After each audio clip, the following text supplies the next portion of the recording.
Your Excellency, the Honorable Prime Minister, Honorable Deputy Speaker, Chief Ministers of the Provincial Councils, members of the Constituent Assembly, senior civil servants and members of the judiciary, and indeed members of civil society who are here, and all the distinguished and eminent religious leaders who are here present. I have prepared a brief text to which I'm going to refer you from time to time, but I really am here to tell you about a story of our country. And for that reason, I'm not going to bog you down into legalese and technical detail. As you have heard, I've been a judge and an advocate and activist for the last 40 years. I thought I would use this occasion in a different way to tell you how we did it, in the hope that from there you will draw what is wonderful for this great and beautiful country of Sri Lanka.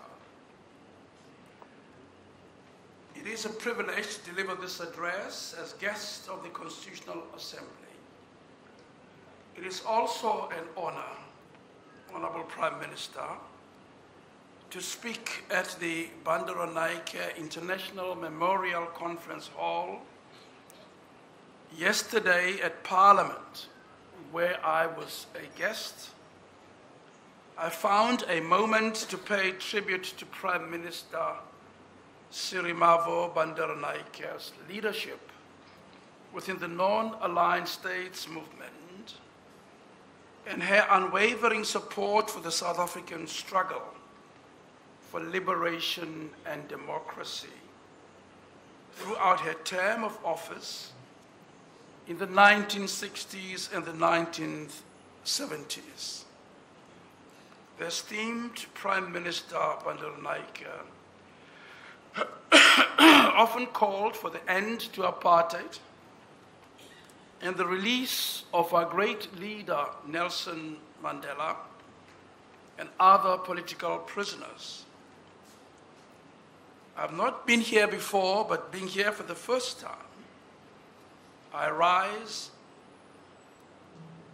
to thank the Prime Minister and the people of Sri Lanka for that support we needed when we needed it most. And together with me here present is the thank you for so much. Excuse me. Is the High Commission, now Excellency Marx, who's present with me from South Africa, to give me the support I need as we thank the people of Sri Lanka. For those who are too young may not know, but those of us who have lived long enough for the support you gave us throughout a long and difficult struggle. I want to make it clear at the outset that I'm not here to talk about the stances and positions, nor of the history, as now outlined by the Honorable Prime Minister, of the Sri Lankan people and their constitutional journey. I do not know enough of the achievements and the challenges of this great country, nor is it in my place to proffer an opinion on them. I hope to talk only and only about the South African story, and in particular about how, after centuries of anti-colonial wars and the battle against apartheid, we negotiated with our oppressors and adversaries in a manner that brought into being an admirable constitution underpinned by common values of unity in diversity, excuse me, of reconciliation, of democracy, and consensus around fundamental rights and freedoms. To go back to the beginning, The South African Constitution is a post-conflict pact. It was brought into being at the end of a war between the oppressed and the oppressor. And it had one clear purpose: to establish a just society under the leadership of our great leader and first president, Nelson Rolihlahla Mandela. In other words, ladies and gentlemen, it was crafted on the ashes of devastation of colonial rule and apartheid that had erected vast inequality, both political and social. At the start of the democratic project, the newly enfranchised, because of the extended war over 360 years, which I described in some detail in Parliament yesterday, we were poor, landless, unskilled, without means of production, and on the periphery of society. And the ruling elite of apartheid had it all, and they were mainly of European descent. The plain design of the Constitution was not to perpetuate this condition of inequality and exclusion, but to combat it, as it inducted social reconstruction. In other words, it was a historic duty to create a transformative Constitution, one that would change our position of colonialism, apartheid, to an inclusive and just society. And therefore, our mission was to close the door firmly on a difficult past, but it was not to revenge, but to start afresh in building a society more just than the one we had experienced in apartheid. And in the preamble to our Constitution, we say we want to heal the divisions of the past. So our purpose was quite clear. We have a painful past, and we want to deal with past pain. We want to strive for unity, because we have at least 11 ethnic groups in South Africa and 11 languages, and 2 other groups, one mainly from European descent, and the other indeed from Indian descent. And therefore, in our finding values in the Constitution right up front, we are required to strive for human dignity in all we do, and for equality, which colonialism and apartheid had denied us. And in the Equality Clause, we set out a number of measures which will be important in order to reform our society. And the democratic project had to entail a Marshall Plan on multiple fronts to push back the frontiers of racism, of sexism, of discrimination on many grounds, and indeed the margins of poverty. But how did we do all this? And this is really my brief. I'm not going to keep you today. I'd like to give you an idea of how we did. Imagine us, the oppressed and the oppressor, coming together. Our first fundamental agreement was an agreement to negotiate. We committed each other to talk about our differences, starting with acknowledging the difficult past. You oppressed me, you excluded me, you discriminated against me, you dominated me. So the first decision, therefore, were talks about negotiation. In other words, committing, one, to stop the armed struggle from both sides, and 2, to negotiating in peace for as long as the negotiations prospered and continued.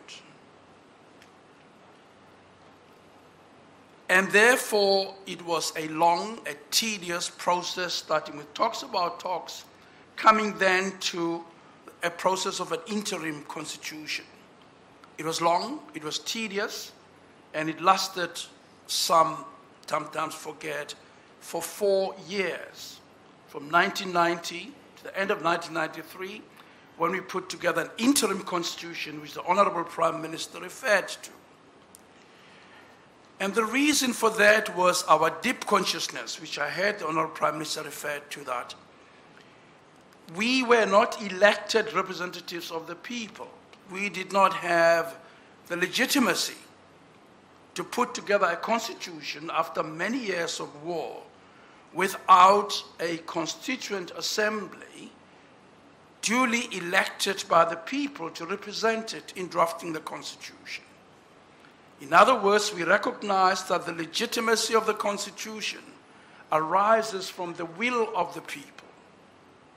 It's not imposed on people, it is negotiated with them, and therefore it is necessary for them to elect not only those who are going to negotiate the constitution, or rather, finalize the constitution, but also it must have popular participation at various levels. And therefore we agreed that it will be in 2 stages. But for us to get those 2 stages going, we spent a lot of time talking about the principles of the Constitution. For us, we're in the liberation struggle for many years, and non-negotiable was 1 person, 1 vote. In apartheid, only white people voted. And for a long time, only men voted. Even white women could not vote until around 1928. And there was a bottom line without which we would not move forward.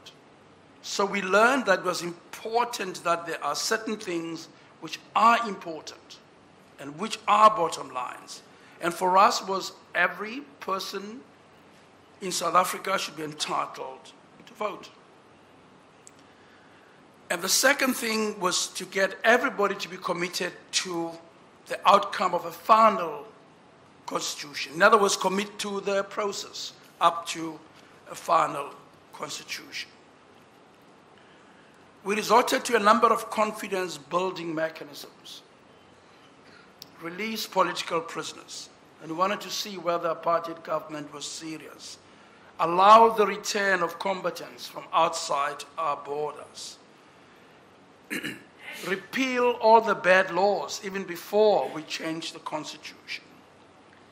And we required a commitment from the existing parliament to make a law that leads to its demise.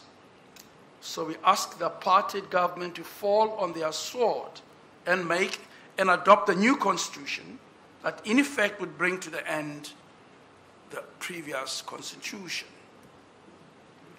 We used a technique called sufficient consensus. And the Honorable Prime Minister was talking about how important it is to build consensus. In other words, we recognize that there cannot be full and complete consensus all the time on all the issues. Avoid division, but move everybody to what we call sufficient consensus.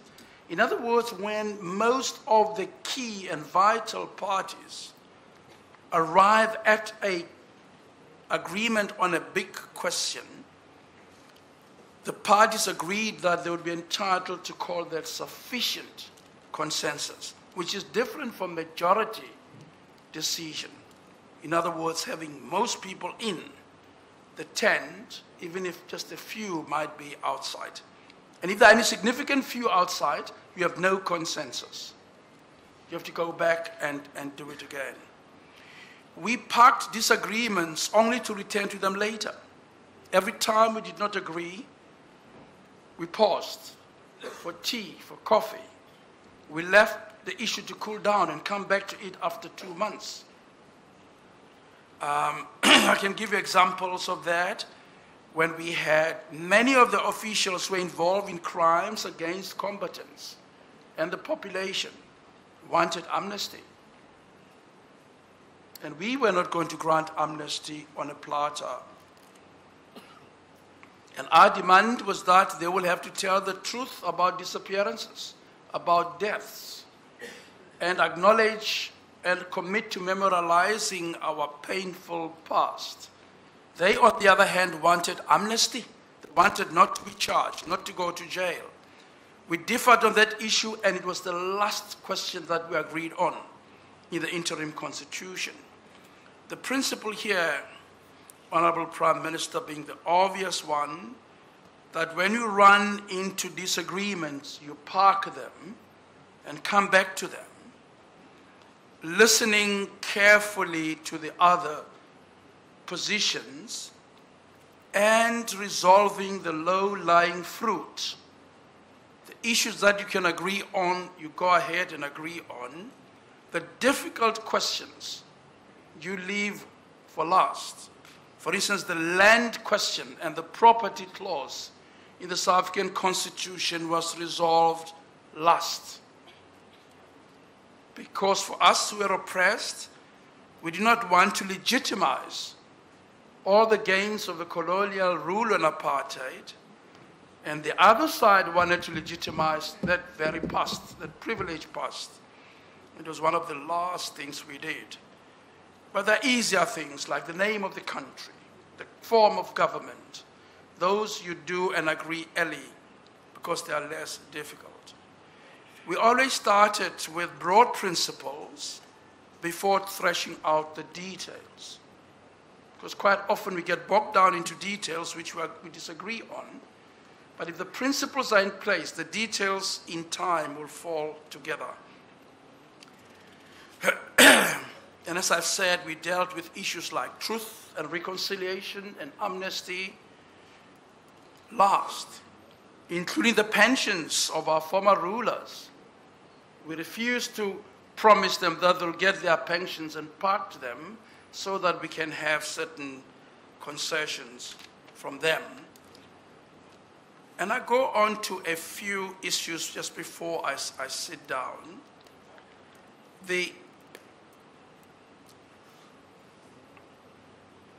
We agreed right up front on majority rule with a democratic setting.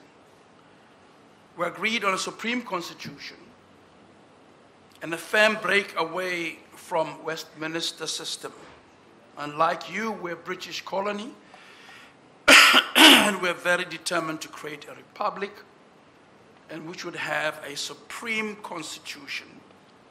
We agreed quickly on a mixed electoral system, but mainly proportional representation.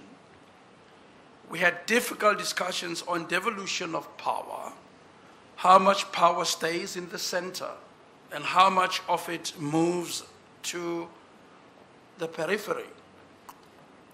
In other words, to the provinces.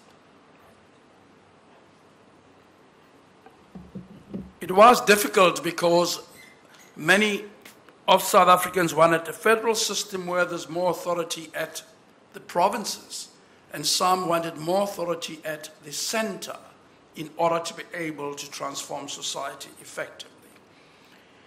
And like what I heard the Prime Minister talk about, we created schedules in which we split the power quite carefully and left power at the provinces and set them out as exclusive jurisdiction of the provinces.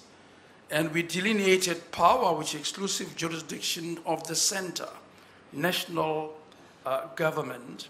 And we have a third schedule